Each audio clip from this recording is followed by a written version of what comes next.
Arrebentem.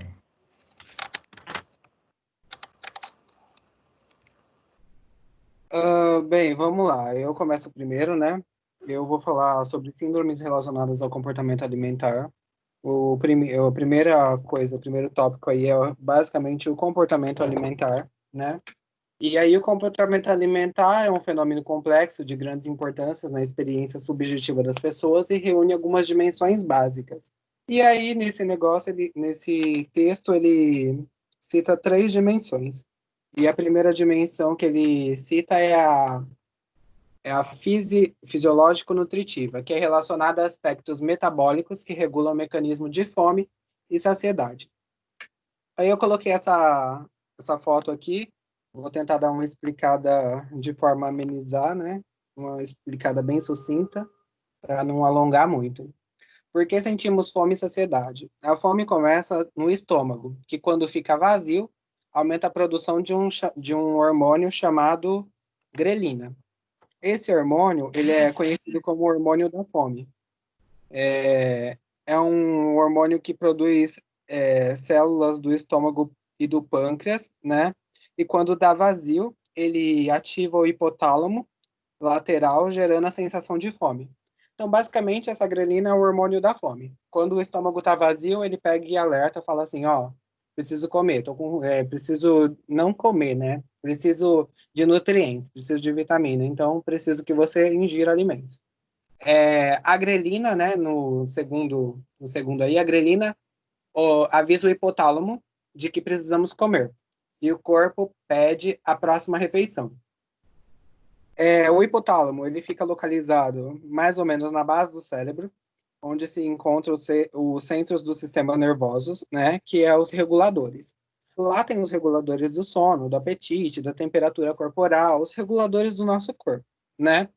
Então, ele vê que precisa de alimento, avisa o hipotálamo avisa que é para você comer, que, tipo, ele dá a fome, fala assim, tá, vamos comer, você tá com fome. Quando a comida chega ao estômago, a grelina diminui e sentimos cada vez menos vontade de nos alimentar. Por quê? Porque a fome, o alimento vai chegando no estômago. E ele vai chegando devagar. Não é uma coisa que você come, você come agora e, pá, ele já caiu no estômago com tudo e você já acabou você já está saciado. Não, ela vai aos poucos. Então, aos poucos, a sua fome vai diminuindo.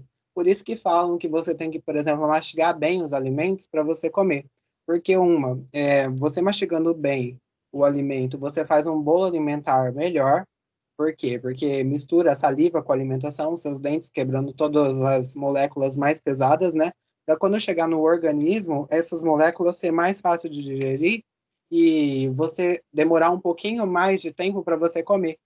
Assim, você vai se sentir satisfeito comendo bem menos. Porque às vezes a gente começa a comer, comer, comer, e aí até bater no estômago, a gente se sente satisfeito depois e estufado, porque a gente comeu mais do que a gente precisava. A comida digerida sai do estômago, entra no intestino. No início dele, o hormônio GLP é estimulado, funcionando como um freio para o cérebro cessar a fome. Eu já tenho meus nutrientes, já estou pegando meus nutrientes, você não precisa se alimentar mais, tá? E aí ele fala de pessoas compulsivas aqui na frente, né? Com mecanismo de saciedade falha, mas isso daí é coisas que a gente vai ver mais à frente. Vocês entenderam, pessoal? Aquele momento que eu falo que nem o professor, pessoal? Entende isso até uma pergunta. Se Pode. existe o inibidor desse hormônio, grelina, você falou, né? Se existe um inibidor para resolver o problema de obesidade, né? Então, existe o inibidor, mas a gente vai ver um pouquinho mais à frente, senão não vou te contar toda a história no começo da Sem, história. sem Eu vou te contar problema, o vai, final, manda ver. mas eu vou você, hein? Não se preocupa. E a gente tem a dimensão afetiva e relacional. Na dimensão afetiva aí, eu coloquei a foto da mãe, né, alimentar o seu filho. A alimentação do seu filho o não é só o fato de alimentar, de dar alimento para a criança não morrer. É o quê? Você exprime seus sentimentos ali, tem o vínculo materno e tudo mais. Então, é uma relação de satisfação do prazer, né? O primeiro... Ai, agora, deixa eu ver se eu não falo besteira, né? No Freud, né? O Freud fala que a primeira... O primeiro... Ai, esqueci. Primeiro... Alguém me ajuda? Eu Primeira acho que, fase do eu acho desenvolvimento. que o Winnicott fala muito da relação mãe-bebê, né? Mas a primeira fase do desenvolvimento, né, a fase oral, e aí a gente já vê a parte aí, tem uma dimensão afetiva, então a comida ela vai além da satisfação de você se alimentar para você se manter vivo, né? Vai além disso. É, Ô, oi. lembrou? Lembrei, professor. Foi difícil, mas eu lembrei. Aquele momento que eu falo assim, a minha colinha não tinha isso que eu pensei que eu ia saber falar. E vamos lá para a dimensão social e cultural, né, gente? A dimensão social e cultural é o estabelecimento de regras, tabus em relação aos alimentos e ao comportamento alimentares, né? Eu coloquei umas fotos aí, né? Casal quando vai sair geralmente tem comida. Casamento, gente, o próprio bolo fala, bolo de casamento, não tem nada a ver, bolo foi feito para tudo, né? Mas tem bolo de casamento, bolo de festa, bolo de tudo. Tem até no velório, né? Tem sempre um cafezinho. Então, a alimentação aí é muito cultural, né? Em todos os lugares, a gente tem comida. E tem determinadas comidas para certos ambientes, né? Uh, a conduta alimentar é motivada pelas sensações básicas, né, tais como a fome, sede e saciedade, e tais sensações são geradas, controladas e monitoradas por áreas diferentes no organismo. Como eu falei no slide anterior, tem o hipotálamo, né, que é o centro da saciedade. Tem o que ele fala que a gente que já pode parar de comer. Fatores culturais e sociais relacionam um padrão de beleza denominado beleza magra, tendo um impacto internacional, aumentando muitas regiões no mundo síndromes do comportamento alimentar. Aí foi feito uns estudos, né? Segundo o texto aqui, ele fala dos estudos, mostra a quantidade de pessoas, 1.807 crianças, a idade também, né? A localização, 6 cidades do interior de Minas Gerais, tem de Porto Alegre também, e tem um teste de atitudes alimentares, tá? Que eu procurei muito saber sobre isso, mas assim, eu não consegui em lugar nenhum esse teste para me informar muito mais além, né, do que é isso. Mas fala assim que o índice tem que ser menos que 20. E tá tendo 13,3 em uma cidade e 16,5. E esse daí tende a aumentar mais, né? Porque a televisão, as indústrias, né? Elas prezam muito por um corpo magro, um corpo esbelto e tudo mais. E aí a gente começa a falar dos transtornos alimentares da anorexia nervosa. A anorexia nervosa, ela é caracterizada pela presença de peso muito baixo em relação à altura. A restrição alimentar leva à perda de peso. O comportamento como vômitos, exercícios excessivos e uso de laxantes pode ser visto nesses casos. E a anorexia, ela ocorre geralmente mais em mulheres, tanto que a proporção é de 10 mulheres para apenas um homem, né? Há uma busca incessante pela magreza e junto com um medo intenso de engordar. Então, a pessoa tem um medo intenso de engordar, tão intenso que ela não come, né? Ela não come, e aí ela ainda vomita o que ela comeu, né? Aí eu coloquei uma tabelinha para vocês, que é o índice de massa corporal, que é o IMC, que dá para ver mais ou menos como que a gente tá o nosso IMC, né? Aliás, eu fiz o meu, tô com excesso de peso, né? Mas tudo bem. Você faz como? Você faz o peso em quilos e você faz a altura em metros ao quadrado. Por exemplo, o seu peso é 80 quilos e sua altura é 1,78. Então você faz na altura ao quadrado 1,78 vezes 1,78. Esse resultado, você pega o tanto de quilos que você tem e divide, entendeu? É mais ou menos assim. E aí você vê pelas contas. Menos que 18,5 é um peso baixo, de 18,5 25 é peso normal, de 25 a 30 excesso de peso, e aí a gente tem as obesidades, né? De 30 a 35 de grau 1, de 35 a 40 de grau 2, e mais que 40, grau 3, que é a obesidade mórbida. Acho que é isso. Quando a perda de peso acontece de forma brusca, alterações endócrinas, como a suspensão da menstruação, baixo nível de crescimento, resistência à grelina, queda da densidade óssea, entre outras.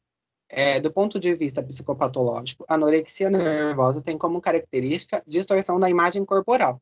Não é incomum que a pessoa com anorexia apresente episódios de bulimia. Tais sintomas acontecem com mais frequência em mulheres, jovens e adolescentes. Uma dieta aparentemente inocente pode evoluir a quadros anoréxicos. E aí que eu falo para você, Ai, esqueci o nome. Esqueci o nome do. Esqueci o nome. Qual é o nome do menino? Isaías. Isaías. Aqui que você perguntou da grelina. Se tem como você ter uma resistência. Então, como eu posso falar para você? No caso de pessoas anoréxicas, ela começa a ter uma resistência à grelina.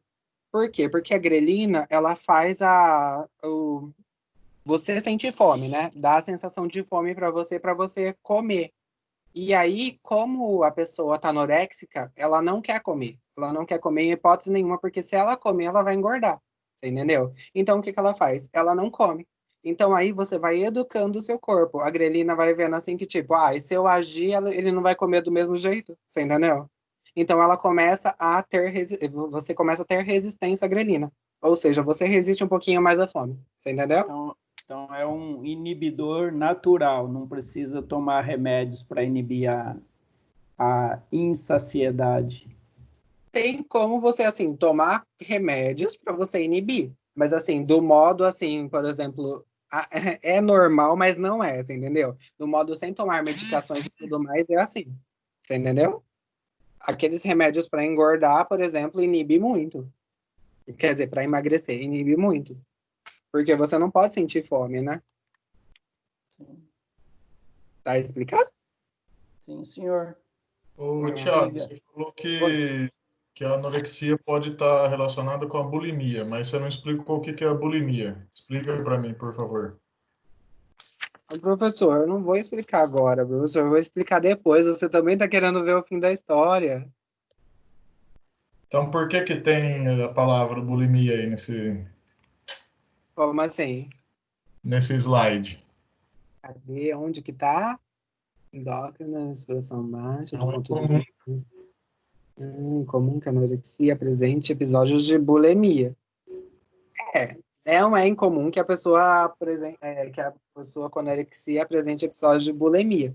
Ele fala mais na frente explicando isso. Mas, assim, a bulimia é o quê? Praticamente é você consome o alimento e aí você vomita ele, você entendeu? E aí tem o caso de bulimia mais grave, que vai contando conforme o tanto de vezes que você faz isso nos dias. Tá explicado? Sim, senhor. Basicamente é isso, mas a gente vai ver um pouquinho mais à frente, tá? O paciente busca ter controle da sua vida por meio da alimentação, tentando assim controlar conflitos por meio da imagem corporal. A mortalidade é devido a complicações cardiovasculares, hidroeletrolíticas, entre outras. Então, você tenta ter um controle da sua vida, um controle do que você vai comer, do que você não vai comer. Você acha que você tipo, é o dono do mundo, que você não comendo, você consegue se manter. E a mortalidade é devido a complicações cardiovasculares, por quê? Porque o seu organismo ele vai começando a ficar mais fraco. Então, você não tem muita proteína, você não tem muita vitamina para fazer ele funcionar. Querendo ou não, nosso organismo ele é uma máquina. Se você não consome alimentos bons, você não faz essa máquina funcionar de um jeito bom. Você precisa consumir alimentos bons, dar um mínimo para o seu corpo, para quê? Para ele conseguir continuar se mantendo. Tipo, a gente tem o tipo restritivo, né? Que tem dois subtipos da anorexia nervosa, né? O tipo restritivo é basicamente a restrição de alimentos, né? O paciente se torna permanentemente anoréxico, podendo apresentar ou não sintomas obsessivos compulsivos. Ele desenvolve na primeira infância, pode ser dos 0 aos 3 anos, né? E pode persistir até a fase adulta. O comportamento é centrado em evitar alimentos e não em parecer magro ou possuir pavor de engordar. Às vezes, a pessoa desenvolve isso não pelo fato de, eu quero parecer magro, simplesmente você não tem vontade de comer, entendeu? Eu não quero comer. Mas, às vezes, em alguns casos, você tem que estimular isso daí, para você pegar e se alimentar. Às vezes, por exemplo, quando estamos doentes, a gente não tem vontade de comer. Só que é nesse momento que o seu corpo precisa de mais nutrientes, de mais vitaminas, e se você parar de comer de vez porque você, por exemplo, está com gripe, você vai piorar o seu caso ou você vai demorar um pouco mais para melhorar, você entendeu? E a gente tem o tipo compulsão alimentar purgativa, né? Evita alimentos calóricos e utilização de laxantes, além de exercícios excessivos e vômitos autoinduzidos. É aquela alimentação que você se alimenta e depois você vê que eu me alimentei demais, eu comi muito, eu não deveria ter comido muito. Então você vai lá e vomita, faz vômito autoinduzidos. Aí eu coloquei uma foto, né? Que aí a gente vê a imagem dela, de uma moça magra, como ela é, e a imagem do que ela vê. Ela não se vê no espelho magra, ela se vê gorda. Por mais que ela esteja bem abaixo do peso, sempre vai ter um cantinho ali que ela precisa melhorar, um cantinho ali que se ela emagrecer um pouquinho mais vai ficar melhor, sabe? Sempre naquilo, eu vou emagrecer porque não tá bom, tá? Isso daí é uma foto meramente ilustrativa, é claro que, assim, para algumas pessoas é mais ou menos isso mesmo, mas para outras pessoas também não é tão exorbitante assim, tá? E aí a gente tem um outro transtorno alimentar, né, que é a bulimia nervosa. Ele caracteriza, né, por preocupações com comer. Oi? Oi. Eu só vou falar. Tá ok, tá ótima a sua apresentação, você está apresentando muito bem. É só para amarrar esse assunto da anorexia e para oferecer, então, uma compreensão aí, no meu caso, né, psicanalítica, do que seria esse tipo da anorexia. Então, os dois tipos, né, então, primeira coisa, né, tá sempre, quer dizer, sempre não, quase sempre está envolvido uma questão de dismorfia corporal, né, a pessoa, que aquele exemplo, aquela foto que você colocou ilustra muito bem, né, a pessoa, apesar de estar pele e osso, acha que está muito gorda, né. Então, assim, uma tentativa de buscar uma aceitação, de entrar em um padrão, mas a coisa do padrão ela está ligada com a questão da aceitação, né? Então, assim, eu só vou ser amada, só vou ser digna de ser amada por alguém, de receber o amor, a afetividade de alguém, se eu tiver um corpo perfeito, né? E só que esse corpo que é um corpo magro, né? O corpo perfeito, no caso, é um corpo magro. Mas esse corpo nunca chega, porque ela tá, por mais magra que ela esteja, ela tá sempre gorda. Então tem esse aspecto mais simbólico. A bulimia do tipo evitativo, é isso? Oi? É evitativo? Transtorno restritivo evitativo. Pode estar relacionado com uma questão de uma dificuldade de receber afeto, de receber amor. Então, porque se você for pela compreensão psicanalítica, aí tanto Freud, Anna, Melanie Klein, Winnicott, aí todos vão concordar nesse ponto, né, na questão que na fase oral, né, quando o bebê é bem pequenininho, a forma de relação dele com o mundo é a boca, e o outro ali é o seio, né, apesar de não ter muito essa separação do eu e do outro. Mas quando a mãe está, então, amamentando, então é aquele momento que o bebê, né, que a criança está se sentindo amado, acolhido, né? Então não é só e saciado também, está sendo nutrido, né? E está ao mesmo tempo ligado, né, com a mãe. É uma relação aí bem visceral, né? A mãe está dando de si, né, para que o filho possa viver, né? Então,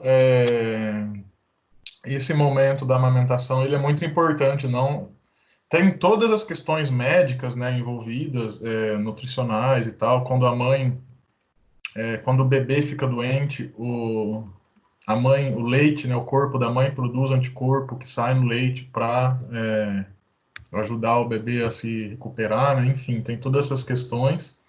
Mas tem a questão afetiva, né, também, que então nutre o bebê não só fisicamente, mas afetivamente, né?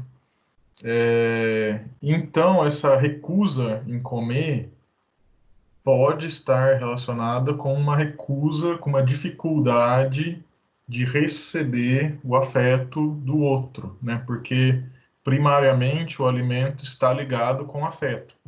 E aí não só primariamente, mas como você também muito bem falou, a gente tem toda uma significação cultural envolvendo os momentos de comida, né, de comer. Então vai comemorar, vai comer junto, sai junto com o amigo, com o namorado para comer. Ah, sexta-feira aí foi o dia dos namorados. O que os namorados vão fazer? Um jantar especial, enfim. E aí, como você bem falou, até no velório tem café com pão com mortadela. E aqui na minha cidade, mas acho que deve ser comum, ou não deve ser tão incomum, em alguns grupos aí falam bebeu morto, né? Então, durante a madrugada aí, toma uma cachaça, uma pinga, alguma coisa aí para em memória do morto, né? Que chama bebeu morto. Então, né, o alimento está sempre ligado com alguma significação afetiva. Então, esse é o transtorno do tipo evitativo. E o outro, que aí tá ligado com a bulimia também, né? Aí já é uma questão de culpa. Então, assim, recebe esse afeto.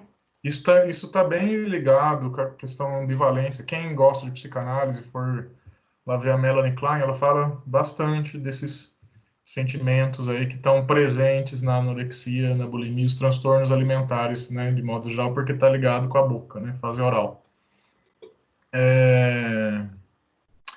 Então tem um aspecto de culpa. Então recebe aquilo que nutre, que sustenta, que preenche, enfim, dá sentido, mas por algum motivo tem uma culpa, né? Tem uma culpa aí. E essa culpa pode, né, estar ligada, geralmente está ligado, com uma raiva, assim, uma agressividade, um ódio inconsciente contra o seio, né, contra o objeto, né? Então, assim, eu odeio, sinto raiva, e aí eu sinto culpa, então, por esse sentimento, né? Então, tem que fazer alguma coisa para sanar essa culpa. Ou vomita, ou faz exercício físico, ou, enfim, está relacionado com uma culpa. Até a coisa, eu sou gordo, não sei o quê. Ai, né? É uma coisa muito que envolve a culpa, a questão da culpa, vergonha. Mas principalmente a culpa. É que a vergonha tem a ver com culpa também, né? O Isaías levantou a mão. Fala, Isaías. Jefferson, você falando aí sobre a relação do bebê com o seio e tal, eu não sei qual psicanalista que falou do seio bom e o seio mau, seio ruim. É a Klein, a Melanie Klein. Então, e acho que tem a ver com o desmame também, né? O que você associou com o desmame? Talvez não foi feito da maneira correta e acho que aí o bebê acaba que tendo uma certa rivalidade, sei lá. E por Pode ser. isso, e por isso tem problema com a questão alimentar, né? Pode ser. Pode ser. Amanda levantou a mão. Eu tenho uma dúvida. Se, se o afeto vai ser o mesmo quando o bebê que mama no seio e o bebê que não mama, porque infelizmente não teve como, o afeto que vai ter vai ser o mesmo ou não? Isso é uma boa pergunta. Sempre você fazendo as perguntas que eu não sei responder, né, dona Amanda? Por Ai, favor. desculpa. Não, por favor, continue, porque daí eu vou estudar mais para saber, né? Nossa, meu computador vai desligar. Peraí.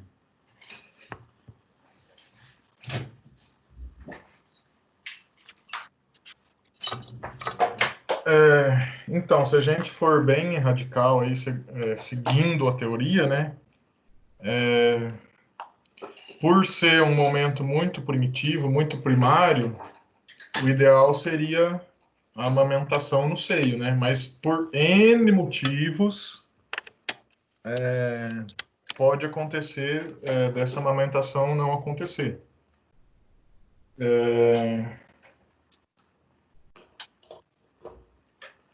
Então, então, isso significa que a pessoa não vai ser uma pessoa saudável, né? Vai sempre ficar faltando alguma coisa? Pode ser e pode não ser. Eu tendo a acreditar que o que vai ajudar, né, a ajudar ou atrapalhar, né, nesse sentido, vão ser as próximas fases, como que isso vai ser levado nas próximas etapas, né, do desenvolvimento. Então, tipo assim, não mamou no seio, mas mamou na mamadeira, foi bem alimentado, ok, então essa criança está sendo cuidada, né?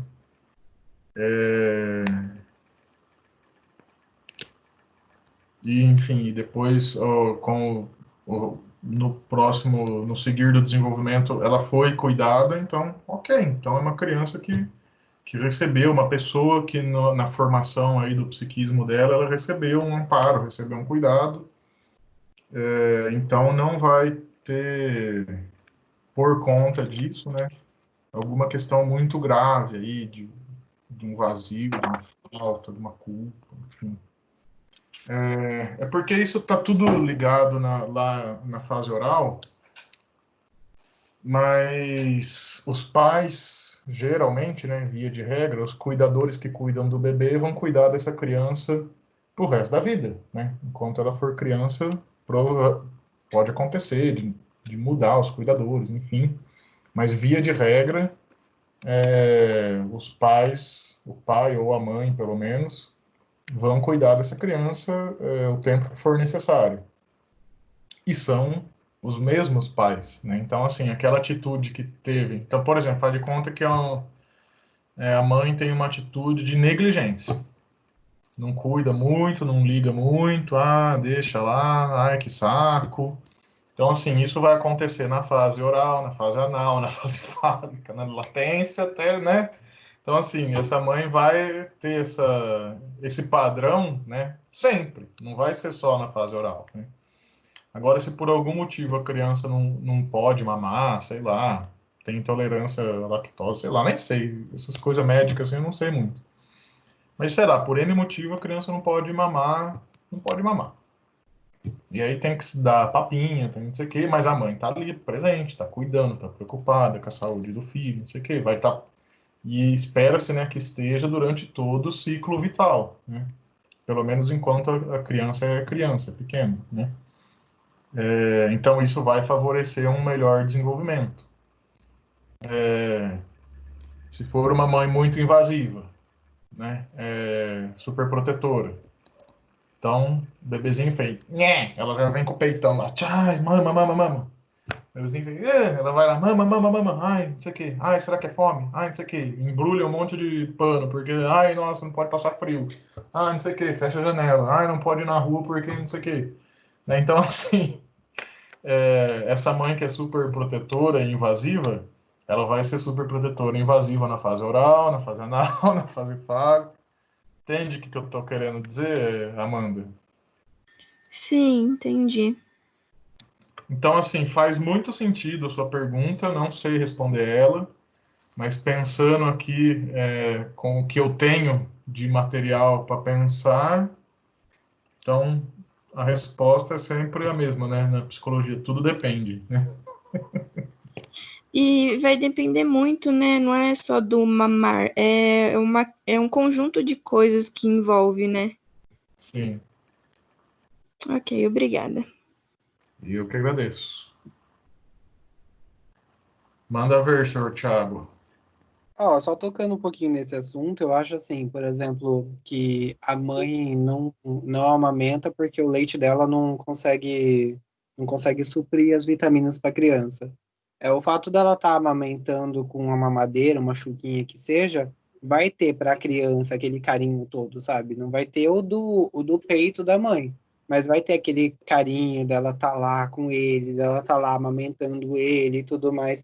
Para ela pode dar a sensação de, por exemplo, o leite que era para ser para o meu filho não serve, então, tipo, eu não sirvo para ser mãe. Pode acontecer isso também, mas pode acontecer que aquela parte do carinho entre os dois continue do mesmo jeito, como se fosse amamentado de um jeito normal, entendeu? Eu acho assim. Uhum. Mas vamos lá, gente, ó. Muito bom. Bulimia nervosa. Oi? Muito boa observação. Ah, obrigado. Bulimia nervosa caracteriza por preocupações com comer, possui características de se preocupar de forma excessiva com o peso. Apresenta desejo irresistível de se alimentar, né? Como eu falei, com episódios de hiperfagia, que é ataques à geladeira, perdendo o controle no comer. Você vai lá para pegar um negocinho, de repente, quando você vê, você pegou a geladeira inteira. Em medidas extremas, vômito autoinduzidos. Purgação podem ser evidenciadas, ou seja, eu comi tudo lá na geladeira, eu só queria uma coisa, não era para mim ter comido tudo aquilo, vou lá o quê? Vou vomitar. A proporção de casos também é de 10 mulheres para um homem. Indivíduos com esse transtorno tendem a se envergonhar dos seus problemas, ocultando os mesmos. É a mesma coisa, assim, por exemplo, eu posso dar o exemplo da depressão. Às vezes a pessoa não fala ou não vai atrás de saber se tem ou não, por quê? Porque a pessoa, eu tô com depressão. Ah, você só tá triste, vai, anima. Anima, coloca um sorriso na cara, sai pra fora. Não é assim, gente, não é. Mesma coisa isso daí. Ai, você vomita, é simples, é só parar de vomitar. Mas não. E outra coisa também, dependendo do tempo, como o nosso organismo ele é uma máquina, se você, por exemplo, sempre que você come, você vomita, você come, você vomita, você come, você vomita, o que que acontece?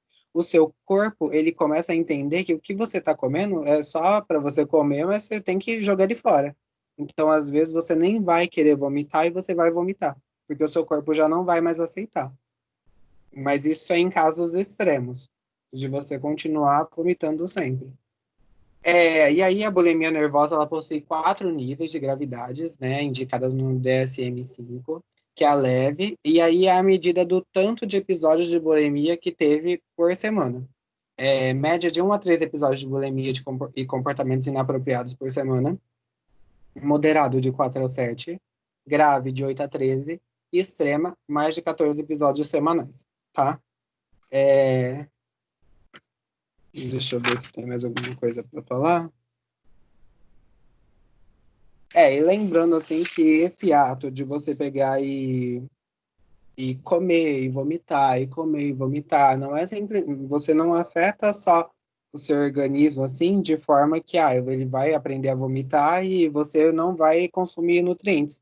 Não, né? Porque assim, você vomitando tem o ácido gástrico, né, do estômago, que querendo ou não, quando você vomita, vai junto com o alimento, pois o alimento já estava no estômago, então o ácido sai um pouco junto com o alimento, né? E aí o que que acontece? Isso daí pode ocasionar várias doenças, né?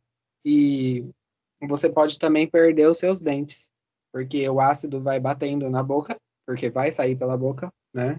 Nos casos normais, né? Sai pela boca. E você vai vomitando e esse ácido vai sempre entrando em contato com os seus dentes e aí ele vai amolecendo e você vai acabando perdendo ele. Fora isso, todo o caminho, né, por onde o ácido vai percorrendo vai causando lesões, né, dentro, provocando até úlceras. Então, é algumas doenças que pode acontecer. Outro transtorno alimentar aí, a gente coloca a compulsão alimentar, né? Essa daqui é um pouquinho, bem facinho assim, se a gente não estrinchar. Mas eu coloquei o básico aí para a gente não ficar muito tempo, né? A compulsão ao comer ao menos uma vez por semana, né? Por vários meses, porém diferente da bulimia nervosa, não apresenta comportamento purgativo. Então, é a compulsão ao comer. Você come, come, come. Se tiver um bolo aqui, você come. Se tiver um salgado aqui, você come e vai. A pessoa não produz vômito autoinduzidas, não faz exercício extremo e não faz uso de laxante. Apresenta apenas compulsão alimentar. Então, simplesmente, ela come. Aí eu coloquei um desenho, todo mundo conhece, né?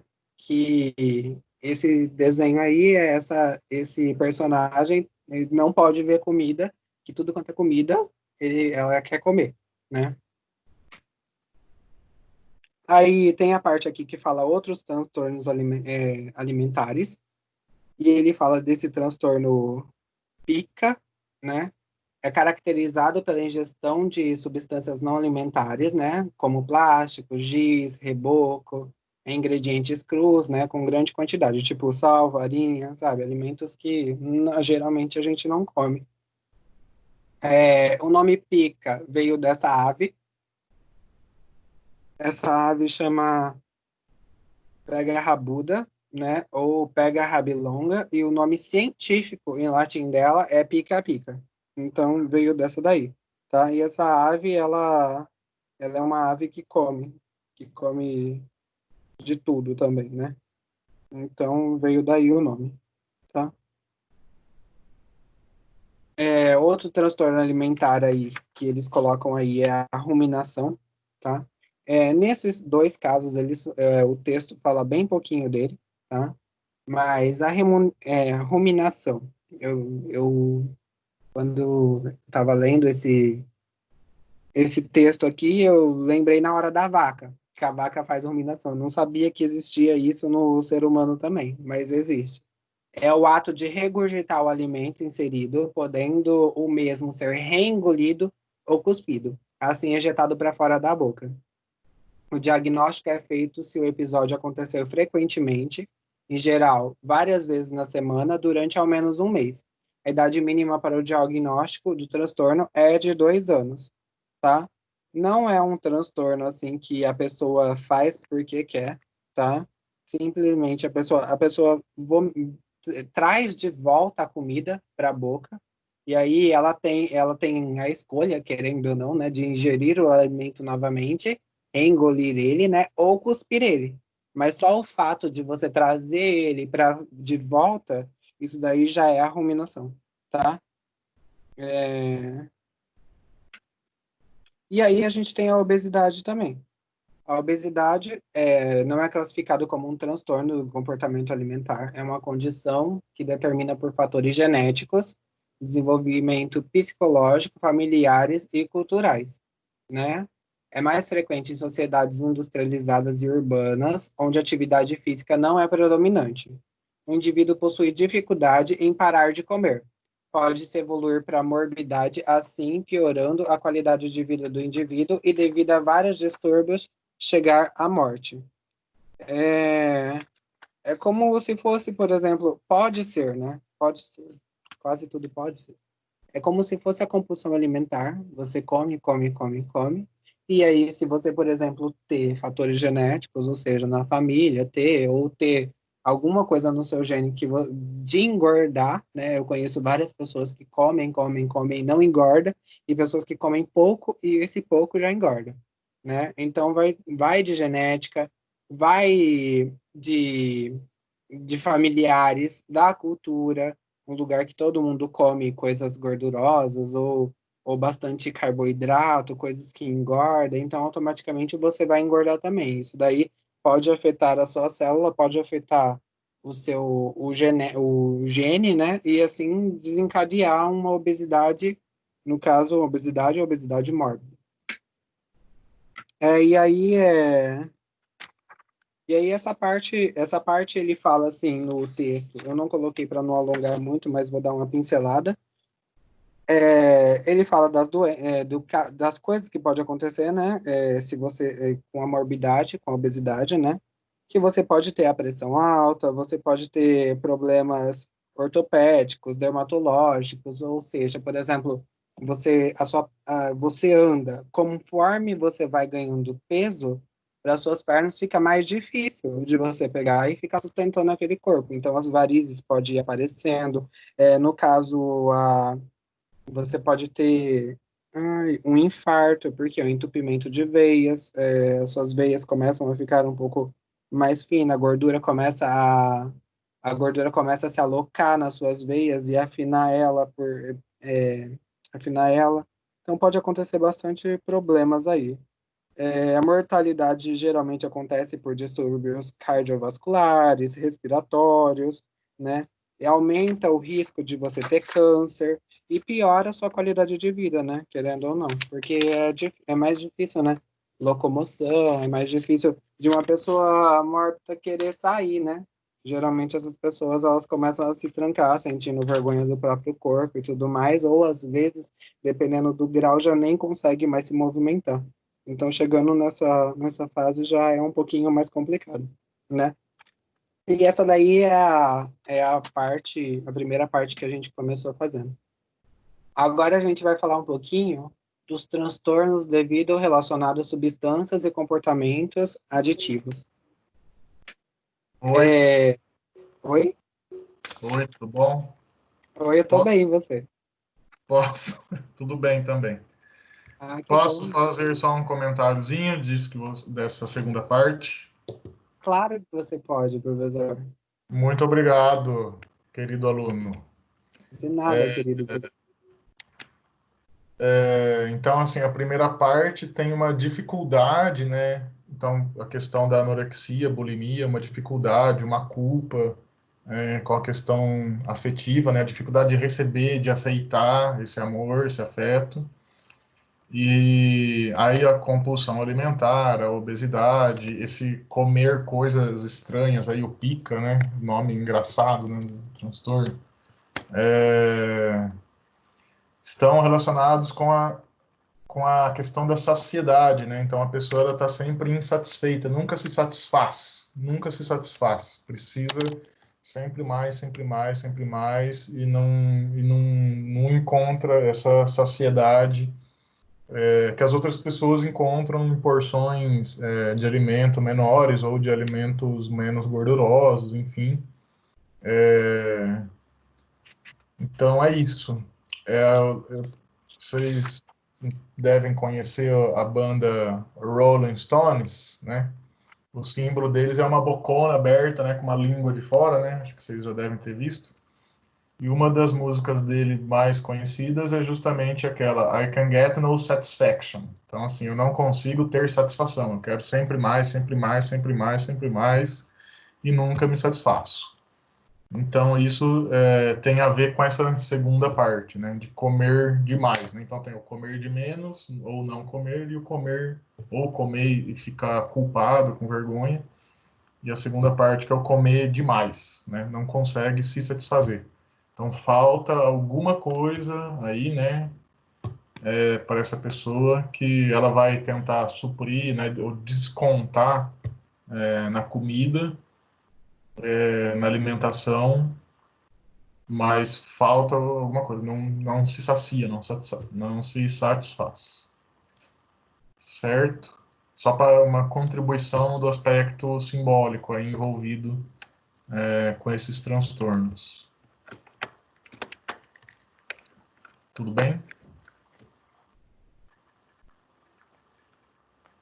Pessoal, Tiago, Amanda.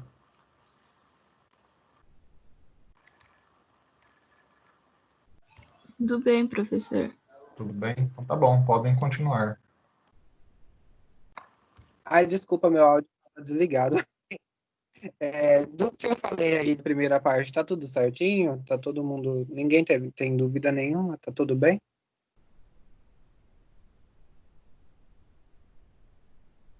Acho que tá. Por mim, tudo bem. Bem, vamos lá, pessoal. A gente vai falar agora de substâncias. Obrigado, professor.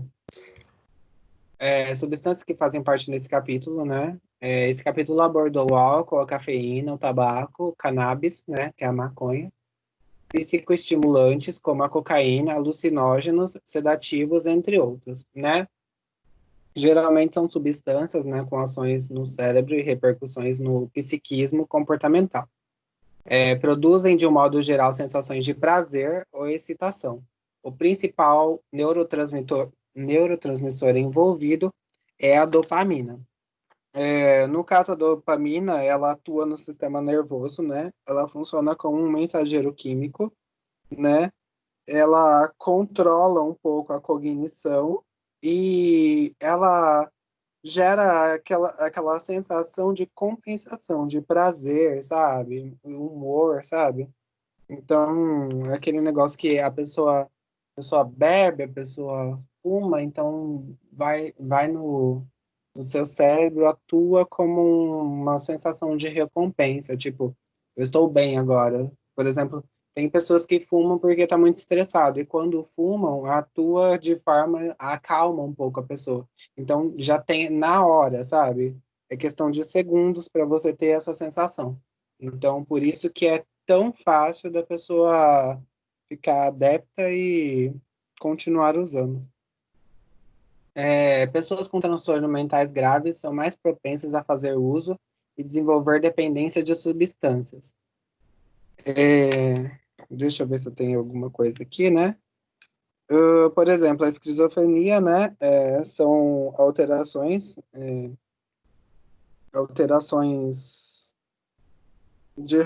nas rotas neurais, e como a dopamina, sabe? São alterações nos níveis de dopamina, ou seja, níveis pode ser muito elevado ou muito baixo, desregula, sabe? E aí o tratamento usa, né, nas medicações usa a dopamina. Então, por isso que pessoas assim tendem também a usar esses tipos de a usar, né? Porque tem a sensação de prazer. Então, às vezes a pessoa está muito para baixo, usa isso e pá, vai lá para cima. No Manual Diagnóstico e Estatístico de Transtornos Mentais, o transtorno relacionado a substâncias são classificados em dois grupos. Transtorno por uso de substâncias e transtornos induzidos por substâncias. E aí ele fala um pouquinho, né? Transtorno por uso de substâncias. Olha, tá errado aquele DR, eu tinha consertado, mas ele voltou. Nesse caso, o uso é contínuo e recorrente da substância e, apesar dos problemas que decorrem, o indivíduo apresenta baixo controle sobre o uso, prejuízos psicossociais e sociais evidentes, riscos físicos e psicológicos, fenômenos farmacológicos como tolerância e abstinência. Basicamente, o transtorno por uso, né? A pessoa pensa que ela está controlada, que ela pode parar a qualquer momento, mas não. Ela não tem, ela tem pouco controle sobre isso.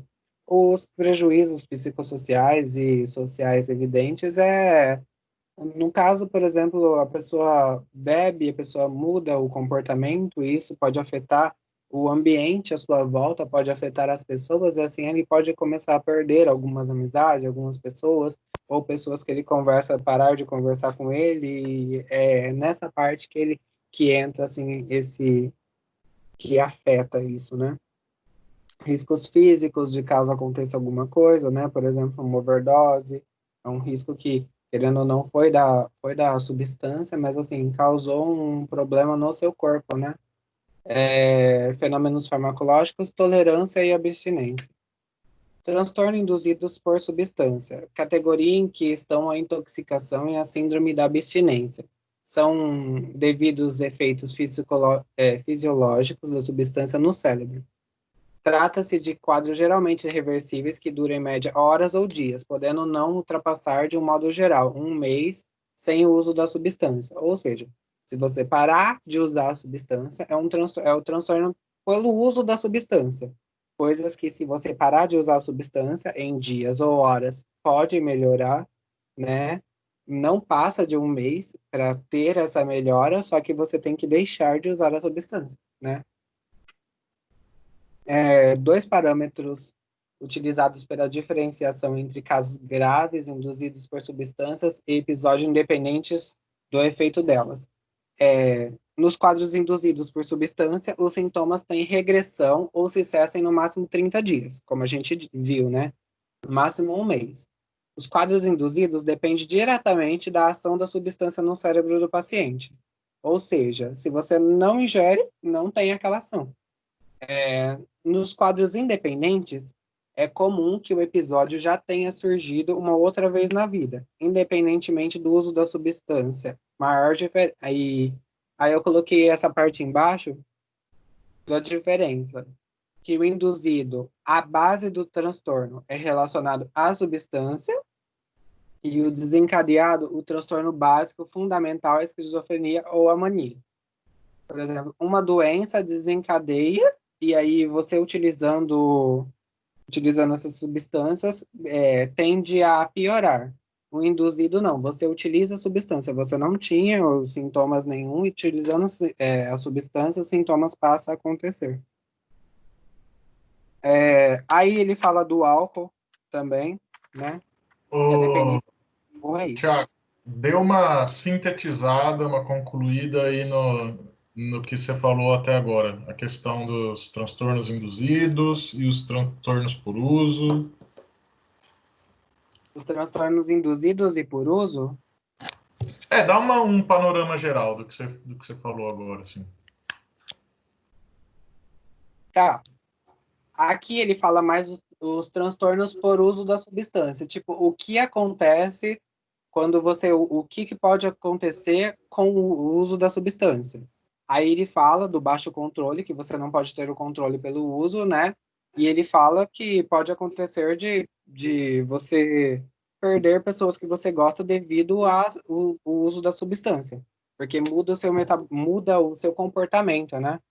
Esse daí é mais falando do transtorno pelo uso da substância. O que acontece quando você usa a substância? E esse daí é induzido pela substância. Esse daí ele fala basicamente você bebendo, você fumando, você utilizando a substância, o que acontece com você, entendeu? Um fala o primeiro estaria mais relacionado à ideia que no popular as pessoas conhecem por vício ou também chamado dependência. Isso, ele vê mais a parte. Esse daqui, eu posso estar falando uma coisa de forma errônea, mas esse daqui ele fala basicamente do social, de você como pessoa, né? Que o que acontece com você quando você usa a substância, o que pode acontecer, os prejuízos acontecendo na sua vida. E esse daqui ele fala mais da parte do seu organismo, né? O que pode acontecer com o seu organismo, induzido, tendo em contato com a substância, seu organismo em contato com a substância. Deu para explicar? Certo. Então vamos lá. Os transtornos por uso é o que está ligado, que a gente conhece no popular por vício, ou a chamada dependência. Então, por isso que então vai causar os prejuízos aí psicossociais, né? Que ele aponta aqui, né? E também ele vai apontar a questão da abstinência. Então, a pessoa, se ela para de fazer o uso bruscamente, tem abstinência. Isso acontece quando a pessoa já está dependente, né? E também a tolerância, né? Que ele falou aí, que é o quê? Quando a pessoa faz o uso contínuo, ela vai ficando mais tolerante àquela substância. Eu não sei se vocês vão falar, porque depois vai falar de álcool, maconha, mas enfim, vale para todas, né? A pessoa vai ficando mais tolerante. Então, se primeiro ela tomava uma latinha de cerveja, por exemplo, e já ficava bem, se vai tendo um uso contínuo, precisa beber cada vez mais para se sentir bem. A mesma coisa com as outras drogas, maconha, cocaína, etc. Então é isso. Isso é os transtornos por uso. Os transtornos induzidos são, como você até bem apresentou, são questões que são os efeitos, vamos dizer assim, do uso, né? Então, por exemplo, o agravamento de transtornos graves ou até o desencadeamento. Então, o agravamento, a pessoa pode ter depressão, alguma psicose, alguma questão assim, e aí o uso da substância vai agravar ou desencadear. Então, a pessoa não apresentava nenhum transtorno e o uso desencadeia esses transtornos. Ou seja, ele induz, né? Aqui a palavra que ele usa não é desencadeia, é induz. E é isso. Só para resumir esse comecinho aí, seu. Obrigado, professor. Nada. Hum, Vamos lá. Aí o álcool, né? Mantém um construto com a incapacidade do poder de regular ou controlar o uso da bebida alcoólica, a mesma coisa que o professor disse, né? Não tem, a gente, e que eu disse também, né? Que eles não conseguem controlar, regular o uso. O elemento central do capítulo que fala agora é a forte necessidade ou compulsão de usar o álcool, associado à falta de controle e o desenvolvimento de tolerância ou abstinência, né? Aí ele busca aqui uns motivos únicos para que ocorra a dependência. Não existe. Não tem nenhum motivo assim que fala assim, por que que ocorre a dependência? Mas no início é relacionado a alguns fatores. E aí ele coloca alguns fatores aí, como curiosidade. Eu nunca usei, eu nunca bebi, então vou beber, vou usar, e aí eu gosto, eu continuo, entendeu? A convivência, você convive com pessoas assim, então automaticamente você vai sentir uma pressão, né, por utilizar. Ou vai ter vontade de utilizar por ver todo mundo utilizando, né? Pressão de pares ou companheiros, por exemplo, você é casado ou namora e a pessoa utiliza, bebe ou fuma, você vai lá e vai beber ou fumar junto, né? Ser aceito nos grupos, excitação, a sensação de prazer, né? Nossa, a adrenalina, porque eu tô fazendo uma coisa que não pode, porque para muitas pessoas isso não pode. Eu tô fazendo uma coisa que não pode, então, nossa, vou fazer e tem aquele pico, né, de adrenalina e causando excitação aí. E redução de sensações desagradáveis, que nem eu citei no anteriormente, né, na pessoa estressada que pega um cigarro e vai fumar para desestressar. Então retira aquela sensação desagradável dela, né? O tabagismo. Síndromes associadas aos transtornos devido ao álcool. Aí ele fala um pouquinho aqui, delirium tremens, que é a síndrome da abstinência de álcool, ocorrendo sintomas clássicos de delírio, intensas manifestações autonômicas, ilusões e alucinações visuais. Pessoas que bebem por vários anos, né? Se ela for parar de beber, eu não quero mais beber, e aí ela vai atrás de ajuda e começa a parar de beber. No começo ela pode ter delírios, alucinações por causa da abstinência. Isso, por afetar o cérebro, que nem eu disse, né? Pode acontecer isso daí. A alucinose alcoólica, né? Pode ocorrer durante a abstinência também, ou em períodos dela, caracterizando por alucinações audioverbais. Pode durar apenas horas, dias, meses e persistir mesmo caso o indivíduo tenha cessado o uso. Então, às vezes, a pessoa bebeu ou usou algum, alguma coisa por tanto tempo, alguma substância por tanto tempo, que aí, mesmo cessando o uso, pode acontecer de ter causado algum problema, pode ter desencadeado algum problema. Delírios de ciúme, né? Frequentemente acontece em homens, mas pode acontecer em mulheres também, tá? Pode apresentar dificuldade de ereção, né? Quando a pessoa bebe, pode acontecer essa dificuldade. O indivíduo pode se tornar agressivo verbalmente e fisicamente, podendo terminar em um homicídio. É, delírio de ciúme é a pessoa, por exemplo, o homem, como falou aí, frequentemente em homens, a mulher sai, ele já pega e já fala, ai, tá saindo porque tá me traindo. e vai atrás, não acontece isso, e mesmo assim ele coloca na cabeça que ela está traindo e continua, e aí geralmente de brigas e brigas e brigas e agressões e agressões e agressões, pode terminar num homicídio, tá? E aí por isso que a gente pega e fala, né, se caso aconteça alguma coisa, denuncie, ou, ou procure ajuda, né, para não acontecer isso, né? Embriaguez patológica, que é a resposta intensa à ingestão de pequena quantidade de álcool, ou seja, bebi pouquinho, mas aí eu já tô bêbado, eu tô loucão. Tipo, tem gente que bebe uma gota e já se acha que tá bêbado, né? A agitação surge de forma inexplicável, acontece do nada, dura horas, e em seguida vem a exaustão no indivíduo, tem aquele pico, né? É aquele pico e de repente, tchum, cai de novo e você volta pra bad, né? Ocorre, em geral, pessoas que revelam pouca capacidade de lidar com seus impulsos agressivos.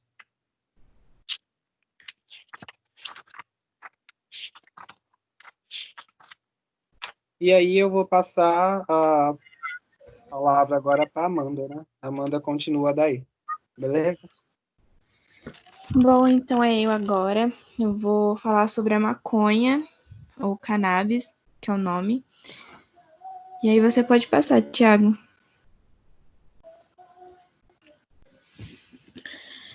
Bom, a cannabis, não sei se vocês já viram, né, a planta, que tem umas pontinhas, não é dali que é tirada, a cannabis é da parte de dentro que fica na raiz, ela é extraída da planta cannabis sativa.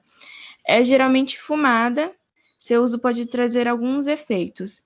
E o mais comum relatado é o relaxamento e a sensação de prazer, e aí dá crises de risos espontâneos, fome, podendo haver também a distorção da percepção do tempo e espaço, dificultando a prestar atenção e a concentração.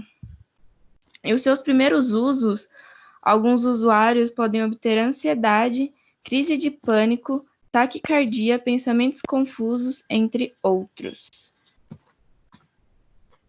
Pode passar.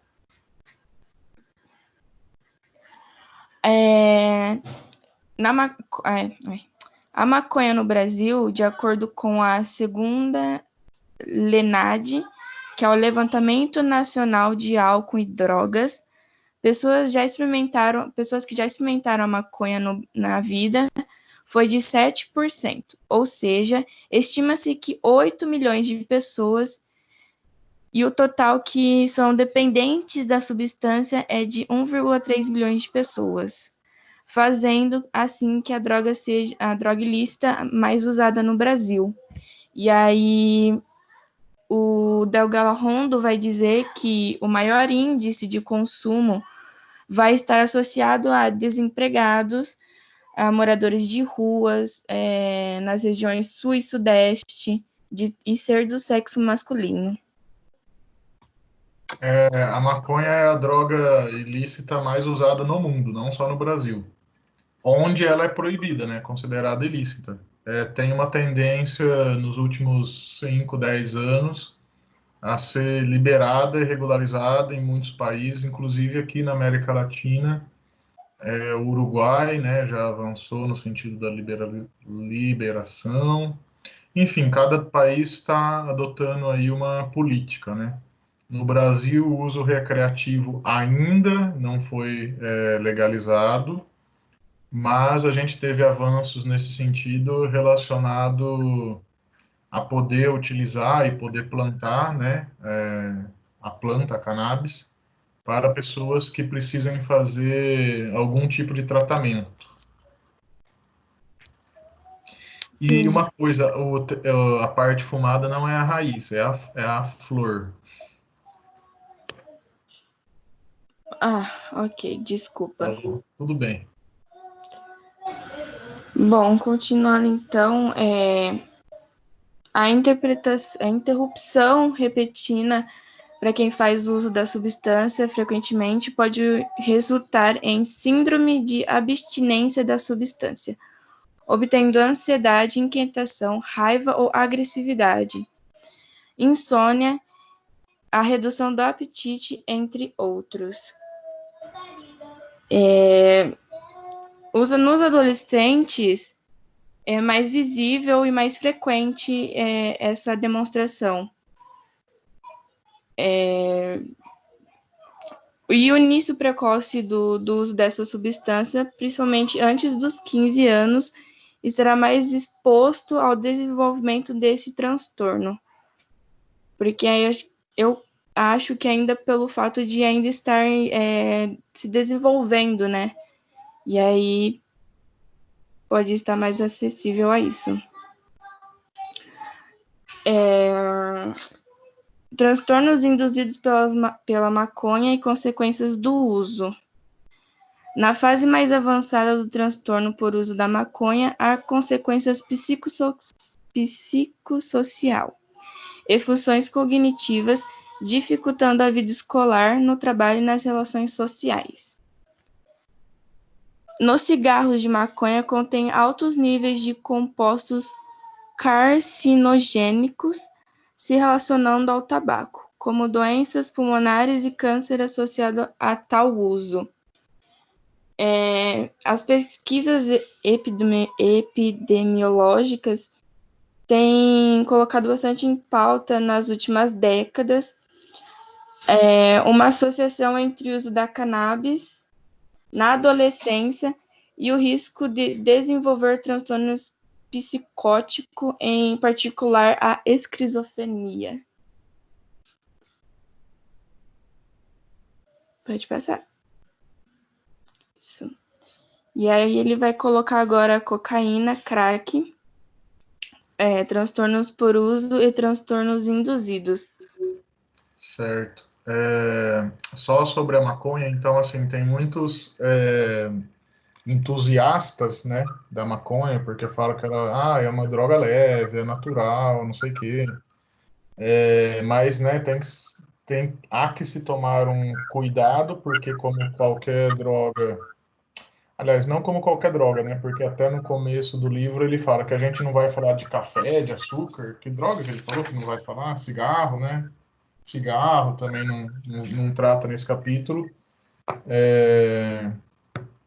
porque não gera prejuízos graves, né, psicológicos, né, já que a gente está na psicopatologia, né, não está relacionado com nenhum grande transtorno psicopatológico, beber muito café, fumar cigarro. Açúcar ele não fala, açúcar é o que eu falei, mas açúcar é uma droga também, gordura, tudo isso é droga, altera o funcionamento do cérebro. Mas no caso da maconha, ela sim há que se tomar cuidado, né? Pelo que já foi apresentado e pelo que vai ser apresentado, a gente pode ver que a pior droga de todas, assim, a mais perigosa é o álcool, né? Que é a droga mais glamourizada, liberada, que aparece em filme, novela, muito aceita, né? Ninguém... até, por exemplo, o cigarro, as pessoas têm um preconceito, a maconha e por aí vai, a cocaína mais, né? Mas o álcool não, né? Então, assim, é uma droga que não tem preconceito, né? Via de regra, as pessoas consomem em N ocasiões, e aí que é o perigo, né? Porque aí pode acabar desenvolvendo uma dependência, enfim, e todas as consequências disso, né? Então é isso, eu só parei para falar isso, né? Porque você terminou de fazer a apresentação da maconha, que ela não é tão boazinha assim, né? Então há sim que se tomar um cuidado. Se ela tem que ser proibida, legalizada, enfim, é um outro debate. Mas a questão da substância em si, né, da droga em si, tem que ser levado em consideração tudo isso, que ela está relacionada com o uso está relacionada com a esquizofrenia, ela pode sim desenvolver dependência, ela pode sim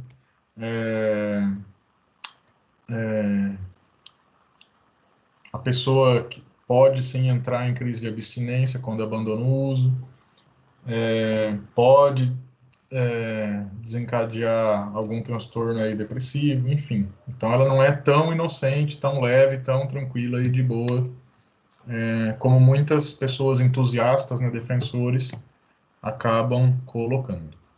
Muito bem, desculpa atrapalhar, pode continuar. Imagina. Bom, agora ele vai falar da cocaína. Ela é extraída das plantas das folhas da planta, esse nome é alguma coisa coca, podendo ser utilizada de 3 modos: inalada, injetada na veia ou fumada. Pode passar, Thiago. Bom, a cocaína em pó, quer dizer, a cocaína em forma de pó é geralmente branco. Costuma ser inalada, entretanto, ela pode ser diluída em água e ser injetada. E aí, a cocaína em pó, ela não é. Ela pode ser misturada com outros produtos, como talco, areia fina, pó de giz ou leite em pó. Eles fazem essa mistura que é para render mais, né? E aí a cocaína fumada é a mistura de colidrato de cocaína com bicarbonato de sódio e água. Já solidificada em cristais, são vendidas em formato de pedras e para o uso fumado precisa ser aquecida. E aí, para ser aquecida, você tem que atingir uma temperatura de 90 graus, eu acho. Estima-se que no Brasil cerca de 2,6 milhões de pessoas de alguma forma, eu escrevi um pouco errado, mas de alguma forma já fizeram uso da cocaína, né? Fazendo assim do Brasil o segundo país que mais se há usuários de cocaína, ficando atrás apenas dos Estados Unidos. E deixa eu ver aqui. Amanda, só um adendo, né? Que a cocaína fumada tem o nome de crack, né? Só isso. Isso, é isso mesmo. Fumada é nome de crack porque ele faz um crackzinho. E aí é em pó porque é um pozinho, ele fica um pó. E deixa eu ver.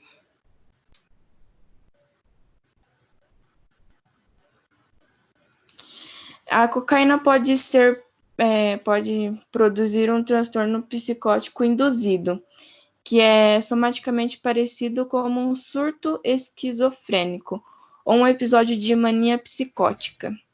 Com o uso da droga, os riscos para a saúde física aumentam, obtendo um aumento nas chances de ocorrer um infarto do miocárdio, arritmias, dores torácica, acidentes vasculares cerebrais e morte súbita em jovens. A dependência mais intensa é a do crack, onde os usuários dependentes praticam comportamentos extremos como prostituição, tráfico, assalto com violência, e aí eles praticam isso para poder obter o dinheiro e assim continuar utilizando a substância.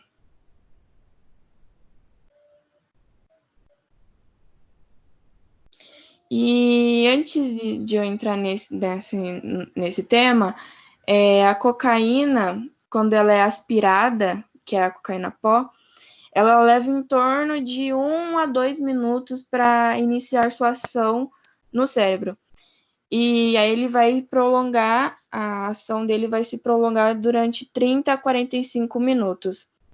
E aí a cocaína crack é absorvida rapidamente, tendo seu efeito rápido após a inalação. E aí seu efeito já não é intenso, logo já é intenso, mas a duração dele não vai estender muito, né? Dura mais ou menos uns 10 minutos.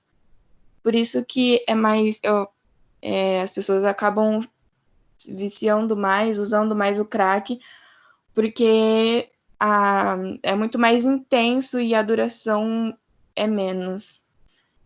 E aí, agora, a Semiotec tem alguma coisa para falar, Jefferson? Não, sim, era isso mesmo. Que a cocaína, tanto em pó quanto fumada, a pessoa, como o efeito é rápido, né? Mesmo que seja em pó, é menos de 1 hora, né? A pessoa fica no uso contínuo, né? Então ela vai lá, sei lá, em pó, a pessoa cheira, aí dali a pouco tá lá cheirando de novo, depois de novo, e assim vai. E o crack é a mesma coisa, né? Fuma, beleza, passou, daqui a pouco tá ali fumando de novo. Coisa que com a maconha e o álcool é diferente, né? Então, o cigarro, na verdade, tem esse mesmo...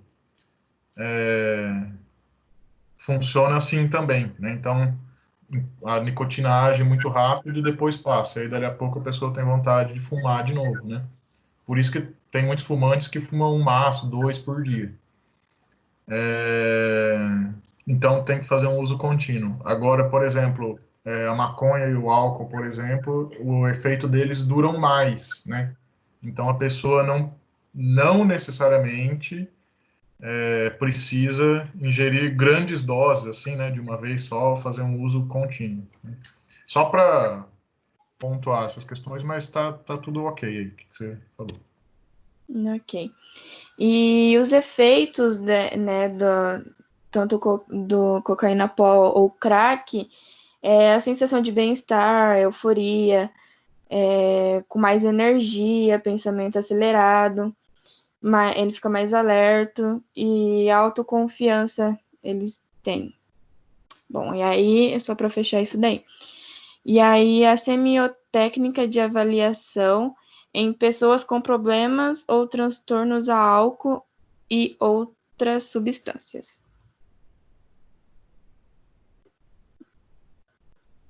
E aí ele vai colocar, não dá para ver muito esse quadro, mas eu vou tentar falar um pouquinho para vocês.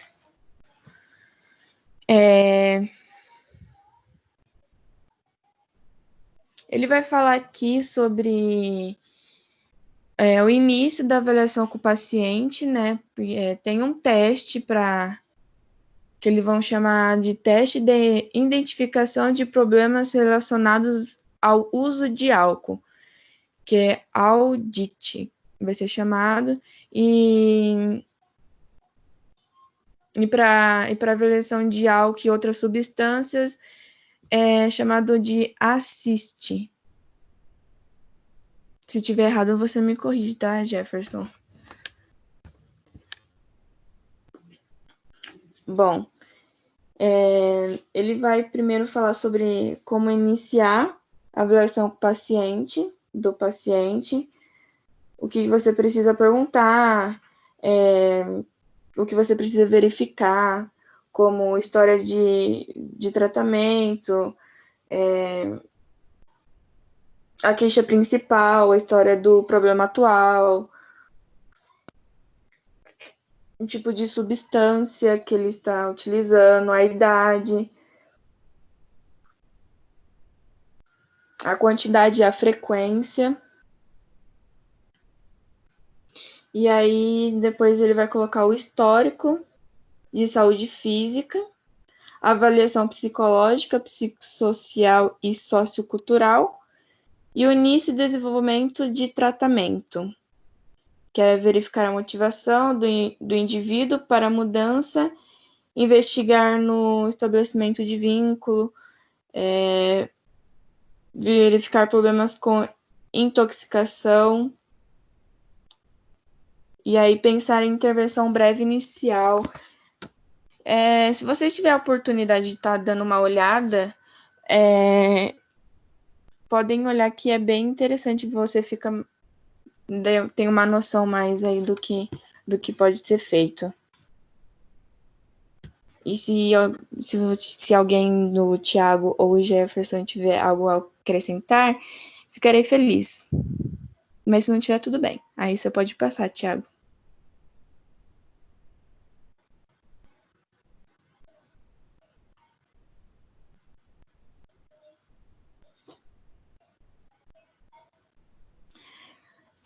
Transtornos comportamentais ou transtornos aditivos não relacionados a substâncias.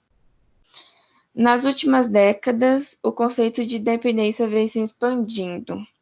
Embora não tenham elementos bioquímicos de uma substância agindo no cérebro, há elementos semelhantes às dependências químicas. E aí ele vai... Ele, nas últimas décadas, vem deixando de ter o conceito de dependência, e aí deixando de ser dependência química, podendo ser dependência de jogos, de internet, de sexo, entre outros, né? Não exatamente só de álcool ou a maconha, a cocaína, que vai ter efeitos cerebrais com elementos bioquímicos, né? Aí pode passar.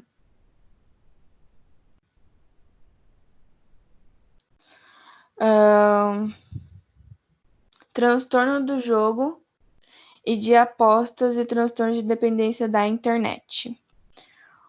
Os transtornos de jogos, sejam eles de azar ou apostas offline ou online, se caracterizam por padrão persistente de comportamento de jogo, onde há prejuízo de autocontrole. E aí em começar ou na frequência, intensidade, duração ou término das partidas. Pode passar. Certo. Deixa eu só amarrar aí, né? Então, né? Esperei até você falar que daí não é transtorno, é dependência comportamental. Você colocou lá transtorno comportamental. Transtorno comportamental tem vários, né? É dependência comportamental. Acho que é 2 slides para trás. É verdade, é dependência. Então, assim, não é uma dependência química, né? Por isso que chama comportamental.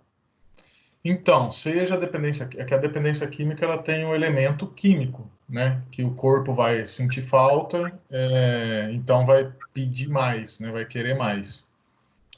Mas pode ter a dependência comportamental, como ele disse, tá? A via neurológica e neuropsicológica é a mesma, que é o centro de recompensa, é um comportamento que causa uma recompensa, assim, um prazer, uma satisfação muito grande, ativa, né, o centro de recompensa do cérebro. Isso é compreensão mais neurológica, mas se a gente for a compreensão mais psicológica desses transtornos aditivos, comportamentos aditivos, que a gente pode chamar também a dependência, né, comportamentos aditivos, tem a ver justamente com essa palavra, de adicionar, né? Adicionar, são aditivos, estão adicionando alguma coisa na sua vida que você não tinha antes, né? Então, tem a sua vida e tem algo a mais que você tem que cuidar, né? Seja o uso das drogas, seja o vício no jogo, seja o vício no sexo, o que for. Qual exemplo? O vício em compras, né? Internet, inclusive esse vício está super disseminado, né? Duvido alguém ficar horas longe do seu smartphone, tranquilo, né? As pessoas estão muito dependentes da internet e todas essas dependências, essas adições, elas têm, esses comportamentos aditivos têm uma coisa em comum, que aí é o que a gente tem que observar, o que a gente pode ajudar a pessoa que vier com esse comportamento, né, com esse sintoma, com esse problema. Que via de regra, mas gente, claro que isso tem muito do caráter que às vezes pode parecer um senso comum, né? Mas assim, ela está, a droga ou esse comportamento aditivo está ocupando o lugar de alguma coisa, né? Então, até tem umas técnicas comportamentais que tentam trocar um vício por outro, né? Ah, então você está viciado em maconha, sei lá. Então, vamos trocar o vício da maconha por vício em desenhar. Você gosta de desenhar? Gosto de desenhar. Parei de desenhar porque eu estou fumando maconha. Então, beleza. Então, em vez de fumar maconha, você vai desenhar, né? Então, troca um vício por outro, entre aspas, né? Ou por esporte. Muito frequente face essa opção porque o esporte, o exercício físico, ele traz ganhos para o organismo. Então, o cocainômano, ao invés de cheirar, vai pedalar, vai correr, porque dá a batedeira no coração, dá aquela adrenalina, igual a cocaína. Só que para fazer isso tem que correr, tem que pedalar, enfim, né? Troca um vício por outro. Então, assim, tem alguma coisa está esse vício, essa substância está ocupando o lugar de alguma coisa na vida dessa pessoa. Então, cabe a nós, inicialmente, investigar e colaborar. Aí eu já não estou falando da comportamental, estou falando aí da psicanálise, né? Investigar, trazer para a consciência da pessoa, para ela entender qual é a relação dela com essa substância. Não chegar de cara o que isso está substituindo na sua vida, isso está ocupando o lugar do que em sua vida. Ou dependendo da situação, pode até ser. Mas investigar, então, o que a relação da pessoa com essa substância significa para ela, né? Algum significado tem, né? E aí isso pode ajudar ela a colocar outra coisa no lugar, né? Então, você vê pessoas que espontaneamente deixam de usar drogas, elas colocam outra coisa no lugar, porque tipo aquilo vai perdendo sentido. Então assim, ah não, eu consegui emprego, ou eu tive um filho, ou ah não, eu estou envolvido com outro assunto e tal, e aí isso foi perdendo lugar na minha vida, né? Então é isso, certo? Ok. Eu Ah, não e sei. assim, e eu tô pontuando isso porque assim, eu particularmente eu não sou contra droga nenhuma. Não tem nada contra drogas, né? Porque o problema não é necessariamente a droga. A droga pode ser um problema a mais, né? Então, assim, a pessoa já tem um problema e vem mais um, né? Mas a droga não necessariamente é um problema. A humanidade convive com as drogas há milhares de anos. O nosso cérebro tem receptores específicos. Você vê o relacionamento da nossa espécie com a maconha, por exemplo, é tão antiga que o nosso cérebro tem receptores específicos para o THC. Então, assim, está pronto para ligar com o THC. O THC que é a substância da maconha, né? Então, o problema não é a droga em si, mas o uso que se faz dela, o significado, a relação que a pessoa tem com essa droga, o que levou ela a ter um relacionamento problemático com essa droga, ou quando não tem uma substância envolvida, né? O que aquele comportamento, aquela dependência comportamental significa para essa pessoa, seja o jogo, a internet, as compras, o sexo, etc. Ah, eu falei dos exercícios, mas existe um transtorno relacionado com exercícios, o vício em exercícios também. Quando é excessivo, é doença, né? Chama-se vigorexia. Você ia falar alguma coisa, Amanda? É que lendo, eu não sei se tá certo, mas eu relacionei o contexto do Freud, recordar, repetir, elaborar, com os jogos de azar e sorte, né? De sempre na próxima eu vou acertar. E de nunca conseguir parar, né? Não, na próxima eu consigo. Não, agora vai dar certo. Não, mas agora eu vou conseguir. E aí eu fiz meio que lembrei meio que uma relação, não sei se tá certo, aí você me ajuda aí. Mas É é o uma, que veio na minha mente. é uma compulsão à repetição, né? É um acting out, né? Ele está repetindo. Tá certo. Tá certo, É, sim. ok. Obrigada, eu ia falar isso. Mas, enfim, Dependência é comportamento compulsivo, assim como tem compulsão alimentar, né, tem a compulsão pelo uso de substância ou por jogo, enfim, um comportamento compulsivo, aquilo que te impele a ação, tem que fazer, né, não fico em paz enquanto não fazer. Ai, nossa, ai, cadê meu cigarro? Deixa eu fumar um cigarro, senão, nossa, o mundo está acabando, né? Então, ou não, eu preciso jogar baralho. Hoje é meu dia de jogar baralho. né? Bom, e aí eu vou falar agora sobre as síndromes relacionadas ao sono. Bom, o sono é muito relativo, né? Vai de pessoa para pessoa. E aí algumas pessoas, elas se sentem mais ativas durante seu dia, dormindo apenas 5 horas por noite, e outras necessitam de 10 a 12 horas para se sentir bem. E, de acordo com a Classificação Internacional de Distúrbios, o DSM-5, existe mais de 81 distúrbios relacionados ao sono. Pode passar.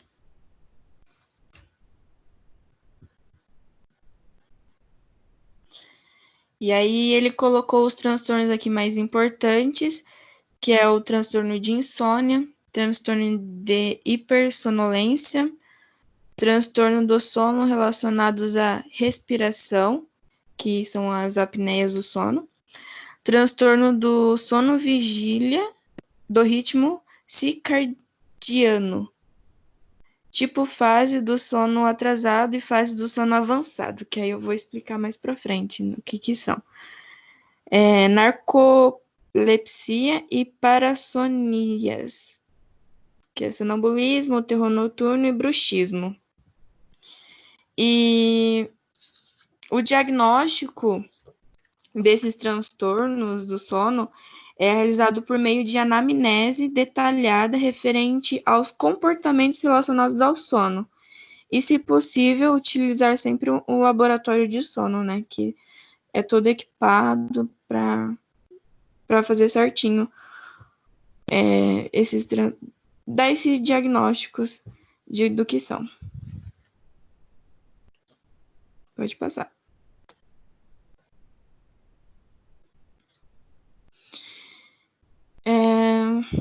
Transtorno de insônia. O transtorno de insônia se caracteriza pela dificuldade de adormecer, em permanecer adormecido, despertares frequentes durante a noite ou despertar muito precoce, acordando na madrugada e não conseguindo voltar a dormir mais. E aí, calcula-se que cerca de 6 a 10% da população adulta apresenta o transtorno de insônia, fazendo assim com que a insônia seja um dos sintomas mais comuns em saúde mental. Então,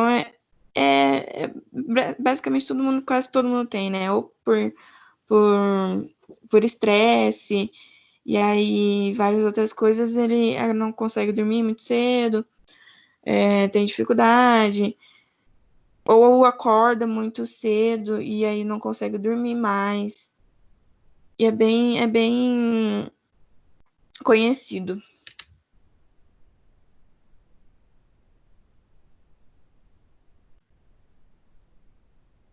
Pode passar.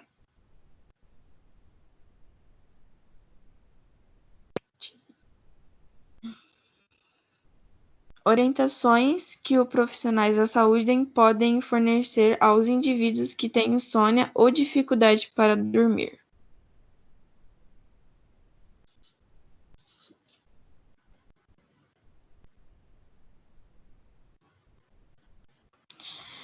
E aí é outro quadrinho que ele vai colocar, Ele vai falar sobre fatores associados à insônia e fatores facilitadores da insônia, do sono, quer dizer. E aí, os fatores associados à insônia é a ingestão de café à tarde ou à noite, ingestão de bebidas alcoólicas à noite, alimentação copiosa à noite, trabalhos difíceis e estressantes no período noturno, atividade extensa no período noturno, televisão no quarto, hábito de despertar e levantar da cama a cada dia em horários muito diferentes, trabalhos em turnos. E aí os fatores facilitadores, desculpa, gente, os fatores facilitadores do sono. Hábito de acordar todos os dias no mesmo horário, não forçar o sono a retirar o despertador do lado da cama, atividades relaxantes no períodos noturnos, como tomar banho, beber um chá quente com uma pessoa, uma amiga, quarto escuro, fresco e silencioso, peso corporal adequado, atividade física regular. Não necessariamente você vai precisar fazer isso, porque, como disse, vai de pessoa para pessoa, né? Não tem gente que não consegue dormir com o quarto totalmente escuro e aí precisa de alguma luz ali, então varia muito. E aí você pode passar, Thiago.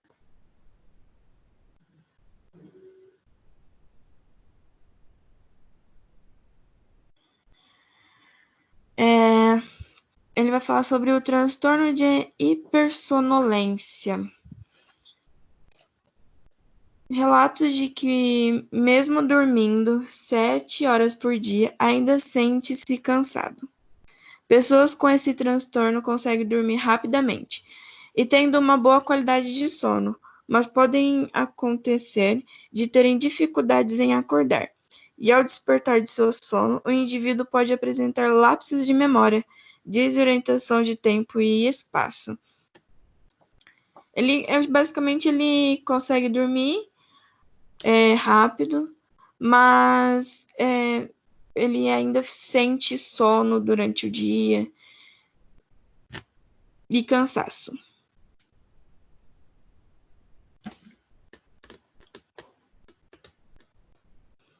E o síndrome das pernas inquietas se dá pela necessidade de movimentar as pernas, obtendo a sensação de desconforto nelas ou de que há algo dentro das mesmas. O desconforto se intensifica com o repouso e alivia com o movimentar das pernas. A sensação se agrava durante o repouso e só piora à noite. Estima-se que essa síndrome ocorre 1,5 a 5% da população. As pessoas que têm essa síndrome, elas têm que ficar sempre com as pernas movimentando mesmo para que essa dor, né, que ela tem, possa se aliviar. Então, de noite, ela tem dificuldade para dormir, porque, como disse, ela piora durante a noite, e aí essa sensação, então, ela vai ficar sempre mexendo nos pés.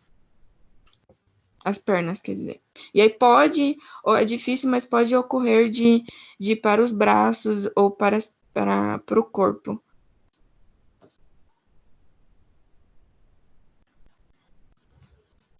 Transtorno do sono relacionados à respiração. O DSM-5 subdivide os transtornos do sono relacionados à respiração em apneia e hipopneia obstrutivas do sono, apneia central do sono e hipoventilação relacionada ao sono. A apneia do sono vai se caracterizar por muitas poucas respiratórias curtas, em aproximadamente de 10 a 50 segundos durante o sono. E é muito estranho, não sei se vocês já viram, mas dá uma agonia, porque ele fica, é tipo um ronco, mas tem as pausas respiratórias, né? Dá uma sensação estranha. Pode passar.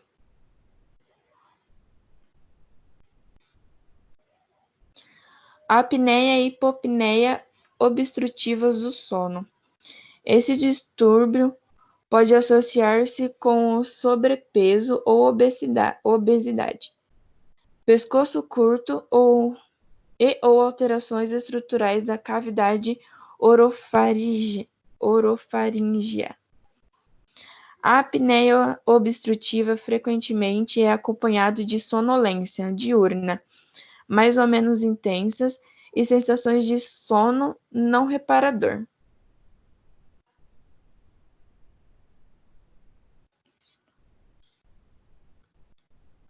Apneia central do sono.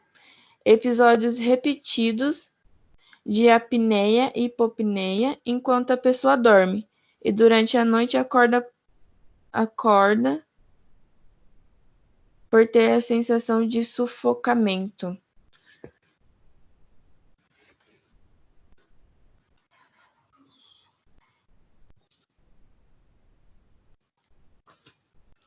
Transtorno do sono vigília do ritmo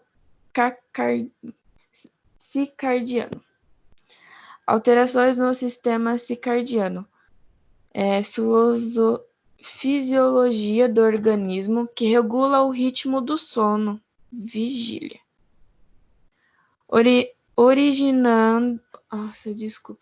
Originado por distúrbios endógenos ou impostos.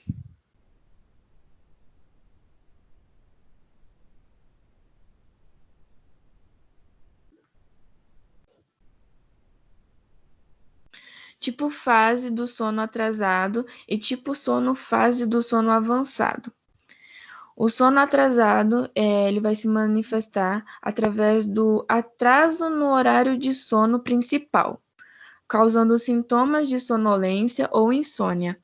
O indivíduo refere que não consegue adormecer no horário desejado ou planejado, ou seja, estipula-se que ele quer dormir meia-noite, mas ele não consegue dormir esse horário, e aí ele vai prolongar até chegar a tal horário. Por exemplo, eu coloco que eu quero dormir meia-noite, mas eu não consigo, eu só vou conseguir dormir às 3 da manhã. E aí todo dia é a mesma coisa. E o sono avançado manifesta-se através do adormecer. Estas várias horas antecipadas ao convencional relaciona-se a fatores biológicos e a padrões culturais.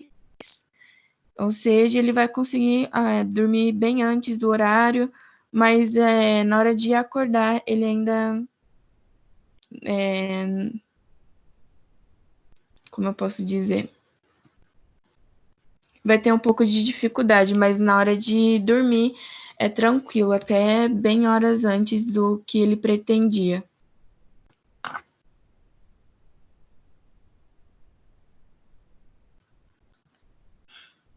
Pode passar, Thiago.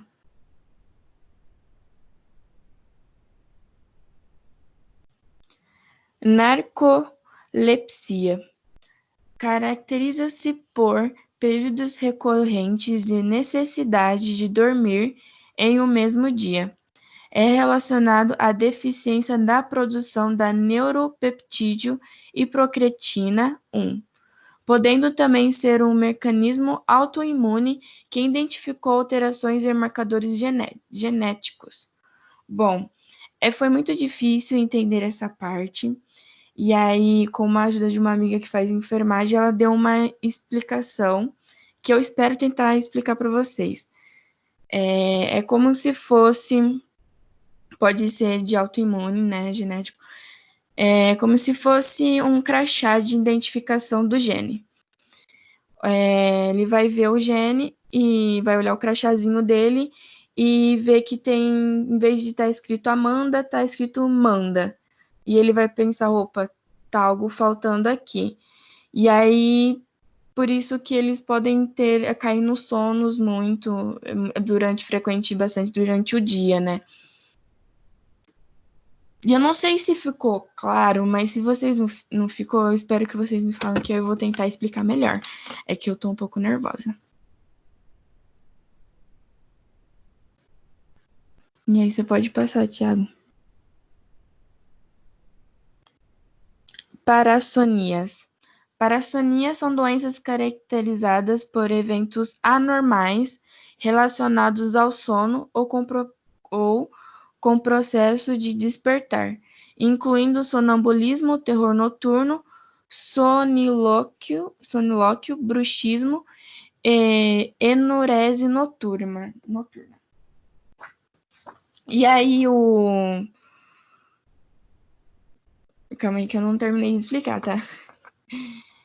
O sonambulismo, todo mundo já conhece, que é quando o indivíduo acorda e é irresponsivo, ele não vai responder, ele não responde por si, não tem consciência daquilo. Terror noturno, que é quando entra em um sono profundo e acorda assustado.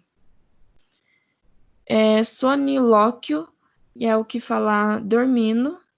Bruxismo é quando você range os dentes. E enurese noturna é quando você faz xixi na cama e pode ter tendências hereditárias. Bom, e é isso. Pessoal, desejo uma boa prova para todo mundo e que todo mundo tire nota, tá?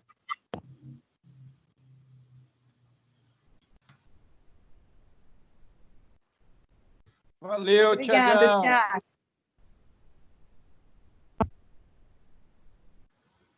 Gente, desculpa qualquer coisa e boa prova também para vocês. Obrigada, Amanda. Vocês foram muito bem. Amanda. Ei, parabéns pela apresentação. Ei.